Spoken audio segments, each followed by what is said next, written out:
I have a hot take. Are you ready for it? There is no reason that you have to worry about using natural consequences or logical consequences instead of parent created consequences. Yeah, you heard me. There is no reason why the consequences that you give your child have to come from nature or have to be logically related to the thing that they did. So, if you want to hear more about this, today we're going to be talking about why I think it's unimportant to worry about this and how to create a consequence that is safe and effective when your children act up. I hope you enjoy this episode of Educated Parent.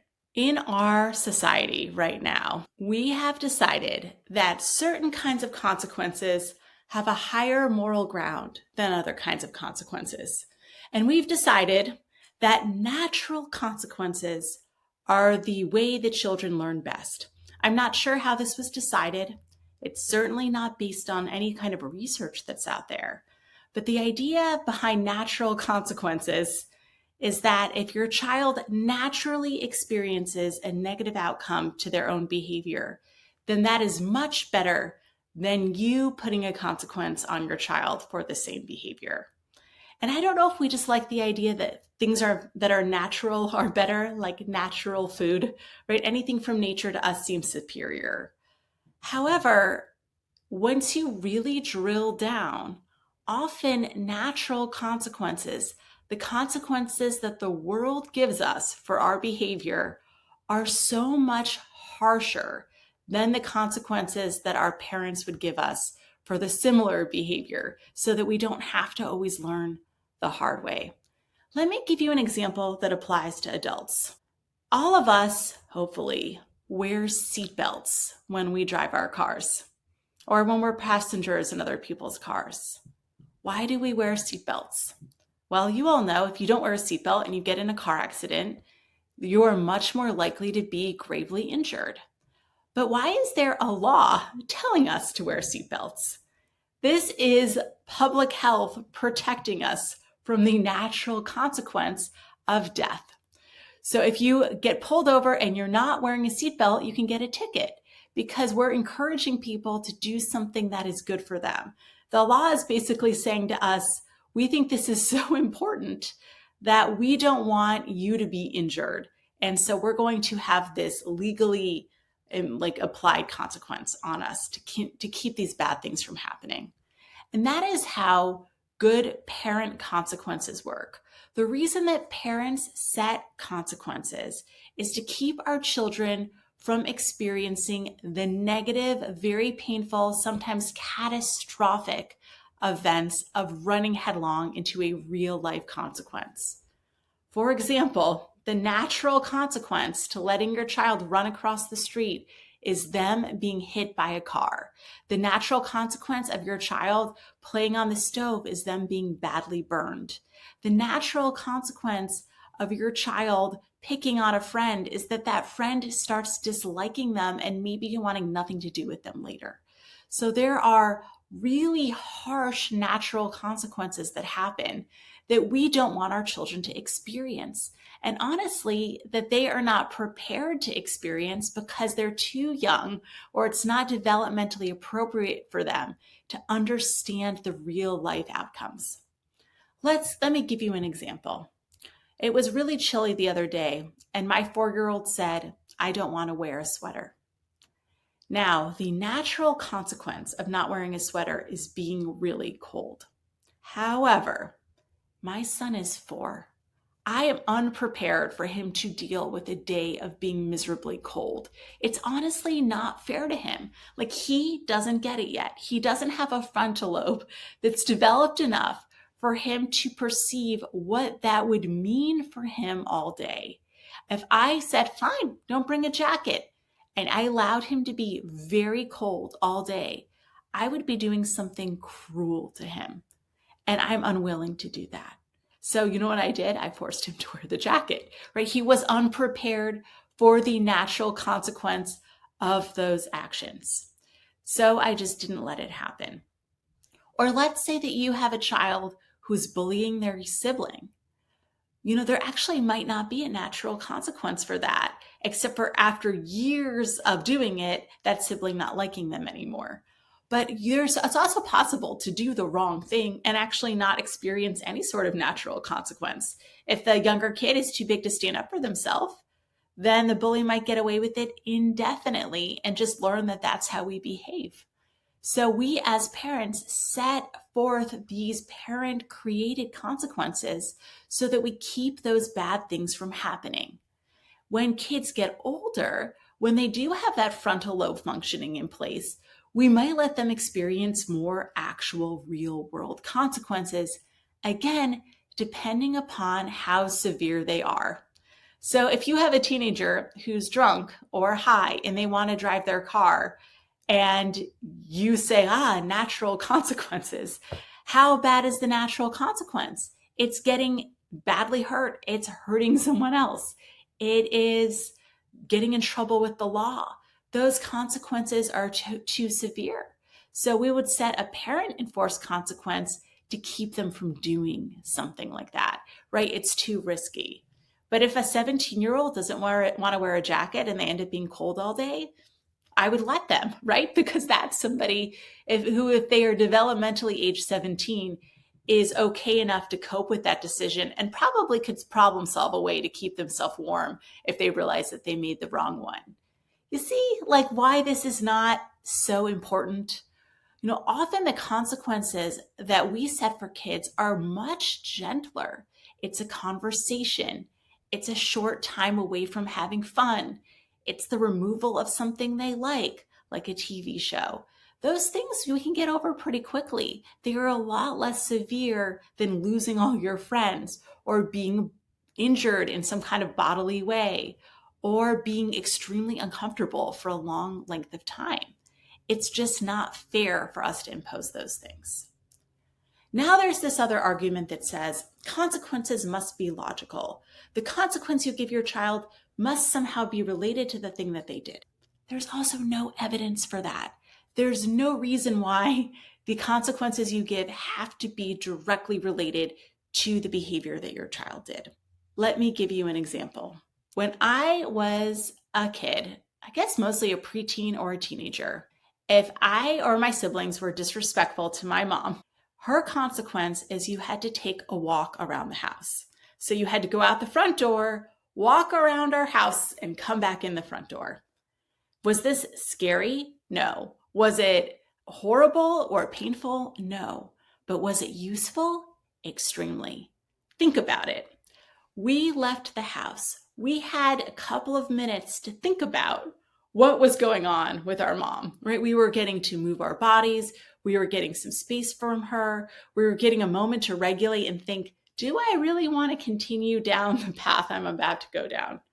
More importantly, it gave my mom a couple of minutes to calm herself down from irate parent mode so that she could have a more productive discussion with us.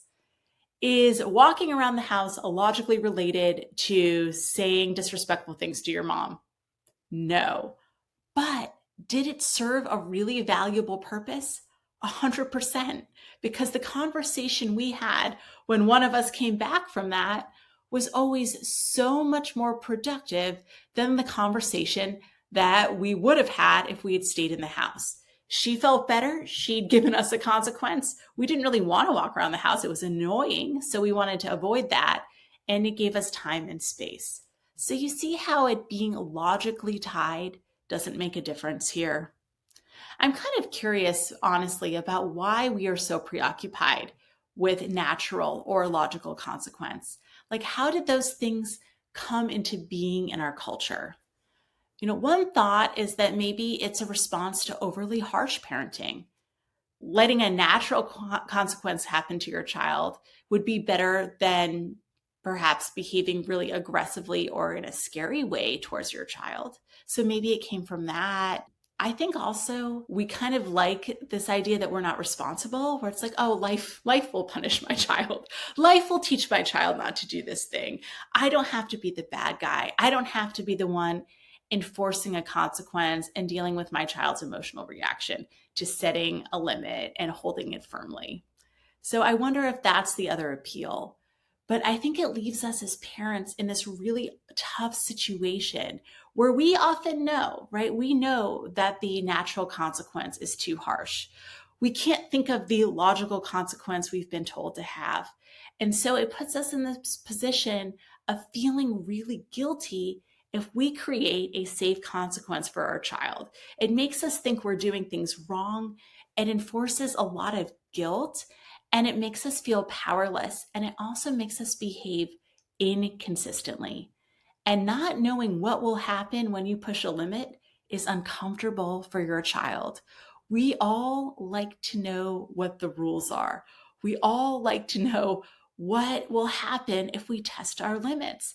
It makes us feel safe to know what the limits are and how much we can push and what will happen if we push too hard.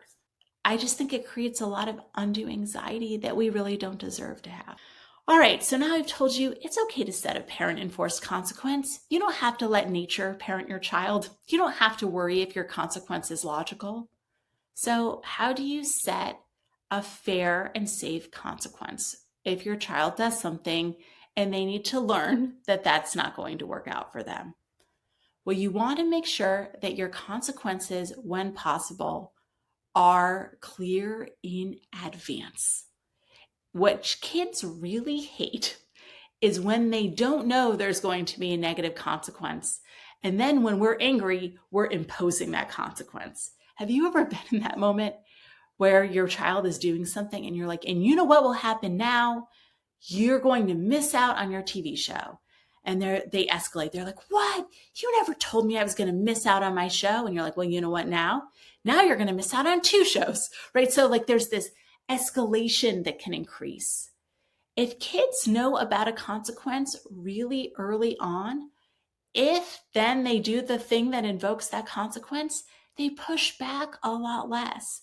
If they know, for example, that punching their sister is going to mean they miss a TV show. And then you're like, you hurt your sister, you lose your TV privilege, you lost that one show, your child is way more likely to accept it. They're going to see it as fair. They're going to see it as something that they decided and that they understood in advance. So they might not like it, but you're also not reacting out of your emotion. And when we use discipline strategies with kids, we don't want to be emotional about them whenever we can prevent that from happening. So it is much better to have a conversation with your kids in advance. Let them know what the rules are and let them know what will happen if they break the rules. The second important thing when you're setting a parent-induced consequence is you want it to be nonviolent. All right, you'll never hear me talk about using physical punishment with kids. And that's because the research is so strongly against it. We know that it is related to lots of negative outcomes in children. And the other thing is that if we're trying to teach our kids bodily autonomy and safety, and then we tell them that we love them and we hit them, I think that we are directly acting in opposition to that goal. So you will never hear me on Educated Parent stand behind any sort of physical consequence. You want your consequences to be non-violent. The third thing when you try to think of a consequence is you want it to be the least amount of harsh that will make an impact on your child.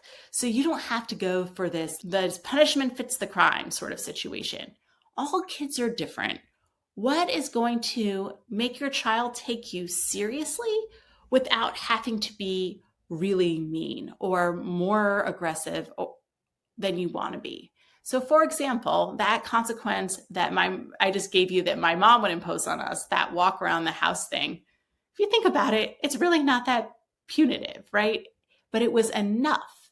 It was enough to make us think about it, right? That's what you're going for. It's like, what would be enough for your child to take a step back and think, do I really want that to happen, right? Like what is the most mild thing you can do where you can tell your child about it in advance and it will make them rethink that?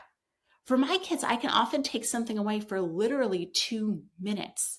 This stuffy is out of time, is in timeout away from you for 2 minutes. And they're like, oh, okay. And that is enough for them to not do that behavior again. It doesn't have to be super harsh. They get it back in 2 minutes. Life moves on. They forgot about it 2 minutes after that. but it was enough to make an impression. So that's the other thing to think about is like, we don't want to be mean either. You want to be able to set boundaries, but you also don't want to be cruel.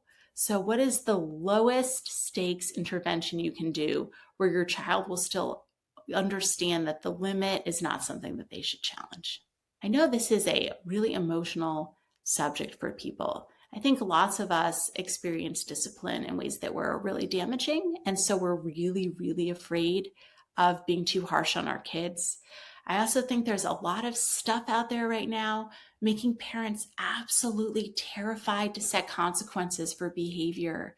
And then it leads us to be in this place where we feel like we're parenting, but we have no backup system. So we feel guilty about our kids stepping on our limits, but then we also feel guilty if we set any sort of limit or consequence. And then, like, what are your choices then, right? To disengage emotionally? That often happens, where you're like, well, I don't know what to do about this, so I'm going to disconnect. Or to hold it in over and over, feel our buttons are pushed, and then overreact in a way that's much too harsh, where suddenly, you're removing your child's birthday party, right? You're canceling Christmas. You're doing something way more extreme than you ever would if you'd allowed yourself to set a predictable, safe, parent-led consequence much earlier on. So if you're struggling with this, if you need help knowing how to set these limits and knowing how to do it in a safe way, we can absolutely help you at Thriving Child Center and PCIT experts. We can help you do this in the context of a loving, warm, accepting relationship. And we can help you let go of your fear around traumatizing your child by using safe, evidence-based parenting strategies and discipline strategies. So I hope this episode is helpful to you. I'm interested in your feedback. Feel free to DM me on the Educated Parent Podcast Instagram account. And I'm excited to continue having this discussion with you.